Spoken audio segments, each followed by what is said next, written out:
नमस्कार, मैं कौशिक मेहता। बात मुरारी बापू के यजमान के बारे में है। मुरारी बापू की कथा के यजमान बनना कोई आसान चीज नहीं है, क्योंकि कथा का आयोजन बहुत बड़ा वाला होता है और इसमें खर्चा भी ज़्यादा होता है। खर्चे के बावजूद, खर्चे की बात आप छोड़ दिए दीजिए, लेकिन वो जो आयोजन है वो बहुत बिग स्केल पे होता है और मुरारी बापू का आग्रह होता है कि कथा के साथ हरिहर यानी कि प्रसाद की व्यवस्था आवश्यक है, तो ही मेरे कथा के यजमान बनो।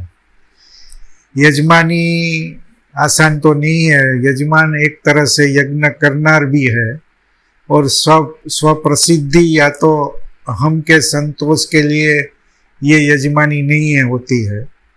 यज्ञ है, होम है, एक प्रकार से बलिदान है, व्यासपीठ को समर्पण का ये सद्भाग्य भी है। तो मैं आज कुछ आपको मुरारी बापू के यजमान के बारे में बताऊंगा। एक पहले यजमान है लॉर्ड डॉलर पोपट, जो यूके की सांसद में उसको लॉर्ड का बहुमान दिया गया था। वो यूं तो सौराष्ट्र के है, लेकिन अफ्रीका थे और अफ्रीका से फिर पलायन जो हुआ, तब वो जमाने में वो लंदन आए और लंदन जाके बस गए। तो वो डॉलर पोपट के साथ, लॉर्ड डॉलर पोपट के साथ मेरी बात हुई थी। वीरपुर की कथा जब हुई थी यहाँ पे, तो उसने मुझे बताया थी कि हम अफ्रीका से आए तब हम बहुत डरे हुए थे, तो बापू ने हमको डर से मुक्ति दिलाई, हमको हंसना सिखाया, हमको मैनेजमेंट स्किल सिखाया। आज हमारे संतान भी उसके साथ जुड़े हुए और कथा का आयोजन भी करते हैं। उसने किस्सा सुनाया, जब उसको लॉर्ड की पदवी दी गई तो हाउस ऑफ लॉर्ड में ये फंक्शन हुआ था, तब मुरारी बापू भी वहाँ उपस्थित रहे थे। तो उसने गीता जी के पर हाथ रख के सौगंध ली थी और लॉर्ड जो बनते हैं उसको एक लोगो दिया जाता है और लोगों में क्या होना चाहिए वो खुद तय कर सकते हैं। तो बापू ने सलाह दी थी कि आप लोगों में शेर और गिर गाय जरूर रखें। तो वो पहला प्रश्न था कि कोई लॉर्ड के लोगों में शेर और गिर गाय का चित्र भी अंकित हुआ है।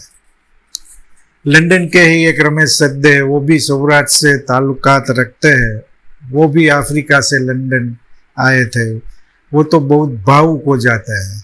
उसने भी कई कथा के यजमानी की है बापू की। तो वो बोलते हैं कि बापू तो प्रेम के फुहारे हैं। ये ऐसा संत है, ऐसा गुरु है कि आप प्रेम करे बिना रह ही नहीं सकते। तो वो बोलते हैं कि बापू को पूछे बिना हम कहीं एक पैसा भी खर्च नहीं करते। हमारा प्रारब्ध ये बापू ने बदला है। कैलाश कथा का एक प्रसंग याद करके वो कहते हैं कि कैलाश की कथा थी और उस दरमियान ये हुआ कि मेरे बेटे के बेटे का देहांत हो गया। तो मेरे ऊपर तो पूरा आप टूट पड़ा। ऐसी ये घटना थी। तो बापू ने मुझे सांत्वना दी, कहा आप जाइए। मैं लंदन गया, अंतिम विधि पूरी करके फिर वापस लौटा और मेरे दूसरे बेटे ने ये सब कथा का आयोजन संभाला था। हमारे राजकोट के, यूँ तो जामनगर के हैं, लेकिन राजकोट में अतुल ऑटो जो कंपनी है वो पूरी दुनिया में जानी मानी है। तो उसने एक किस्सा सुनाया था। 1992 में बेट द्वारके की कथा थी। तो बापू को उसने बोला कि आप नैया में हम सब जाते हैं और आधे पौने घंटे में हम बेट द्वारका पहुंच जाएंगे। बापू ने तो पहले किया था कि हम कार में रोड के रास्ते से जाए, लेकिन जयंती भाई ने आग्रह किया कि नहीं बापू, आप नाव में चले। तो जयंती भाई मोरारी बापू के भाई और कई लोग भी थे, तो 2 बोट में सब सवार होके चल पड़े। लेकिन उसने जयंती भाई ने तो पहले रिहर्सल भी कर लिया था, लेकिन क्या थी, पानी आता था वो नहीं आया और ओट आ गई, पानी उतर गया। तो बोट थोड़े ही दूर जा सकी, फिर रुक गई। तो सबने बोला कि बापू ने भी बोला देखते हैं, फिर पानी आ जाए तो हम आगे जाएंगे। 2 घंटे तक बापू नैया में बैठे रहे और लोग भी बैठे रहे, लेकिन पानी नहीं चढ़ा तो नहीं चढ़ा।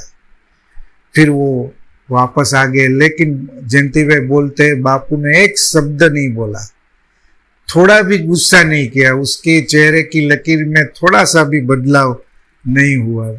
जयंती भाई कहते हैं ऐसे होता है गुरु। सूरत के रामकृष्ण एक्सपोर्ट जो हीरो का बड़ा व्यापार है उसका, गोविंद भाई थोड़किया, वो भी सौराष्ट्र से ताल्लुकात रखते हैं। तो सूरत में कथा थी, उसकी यजमानी उन्होंने की थी। तो वो एक वाक्य बताते हैं कि बम्बई से किसी ने बड़ा सा पार्सल वहाँ भेजा था। तो बापू ने कहा कि पार्सल खोलिए, तो उसमें साड़ी, मिठाई, ड्राई फ्रूट, कई चीज़ें थी। तो बापू ने कहा सब में बांट दो। गोविंद भाई बोलते हैं वो बापू कुछ भी नहीं लेता, मैंने उसको जो ओढ़ के रखते हैं काली शाल, कामड़ी जिसको बोलते हैं, वो भी मैंने कहा कि भाई मैं मेरी तरफ से बापू ये आप ले लीजिए, लेकिन बापू ने कहा कि मेरे पास एक है तो मुझे नहीं चाहिए। एक नरेश पटेल करके अमेरिका में होटेलियर है और वो गुजरात के ही है, राजपीपड़ा के, नर्मदा के पास जो पड़ता है। तो उसने भी कई कथा की यजमानी साथ साथ की है। तो वो अमेरिका बापू आए थे तो उसका एक किस्सा सुनाता है। बोलते हैं कि वो एक बार मेरे घर आए, तो मेरे घर में तो राधा कृष्ण का मंदिर है। तो वो बैठे, बातचीत की, मैंने बोला कि ये राधा कृष्ण के मंदिर है, उसमें राम दरबार भी मैं रखूं क्या? तो बापू ने बोला ऐसी कोई ज़रूरत नहीं। बापू किसी को भी कोई प्रकार का प्रेशर कभी नहीं करते। 2000 में जब नर्मदा के किनारे सिसोदरा में रामकथा हुई तो तब कई समस्याएं थी रास्ते की, वो पार से इस पार कैसे आए, तो नाव की समस्याएं थी। तो उसने नाविकों को बोला कि भाई बापू की कथा है, क्या करें, नाव मेरे पास नहीं है। तो नाविकों ने बोला कि भाई अरे हम तो केवट ही है और बापू की कथा है तो हम सेवा जरूर देंगे। तो ऐसी नाव लग गई किनारे पे और सभी ने एक ही चार्ज रखा था, 2 रुपये, सिर्फ 2 रुपये। तो ये बापू की कमाल है। और उसने एक दूसरा किस्सा भी सुनाया, पुष्पक कथा वाला, जो काफ़ी चर्चा में भी रहा था। तो तब 5 यजमान थे और ये पूरी फ्लाइट बुकिंग थी, तो उसका डिपॉजिट था $5,00,000। तो कथा की अनाउंसमेंट हो गई थी और उसमें प्लेन में आने जो रामकथा सुनने को इच्छित है वो उसके लिए टिकट भी रखा गया था, लेकिन कोई आगे नहीं आता था। तो ये 4-5 यजमान है, उसको टेंशन हो गया कि कैसे होगा, $5,00,000 भरना है। लेकिन फिर थोड़े दिन के बाद ऐसा कुछ चमत्कार हो गया, जो भी आप कह सकते हैं, जादू भी बोल सकते हैं। तो एक के बाद लोगों ने बुकिंग किया ने पूरी फ्लाइट बुक हो गई। और नरेश भाई बताते हैं कि जब हमने टोटल मारा टिकटों का, तो हमारे पास $60,000 ज़्यादा जमा हो गए थे। तो ये बापू का कमाल है। नखत्राणा के प्रवीण भाई तन्ना है, अब बॉम्बे में बिल्डर है, वो भी यजमानी में हाथ बटाते हैं उसका। उसने बहुत बढ़िया सी बात बोली थी मुझको कि बापू की कृपा को हम नहीं समझ सकते, उसको अपनी फुटपट्टी से नाप नहीं सकते, उसका बस हम आनंद ले सकते हैं। उसके संपर्क में आने के बाद, लेने वाला देने वाला बन जाता है। तो ये मुरारी बापू है। और कोई मुरारी बापू की बातें है, फिर कभी समय मिला तो आपको सुनाऊंगा। अभी इतना ही। थैंक यू, फिर मिलेंगे।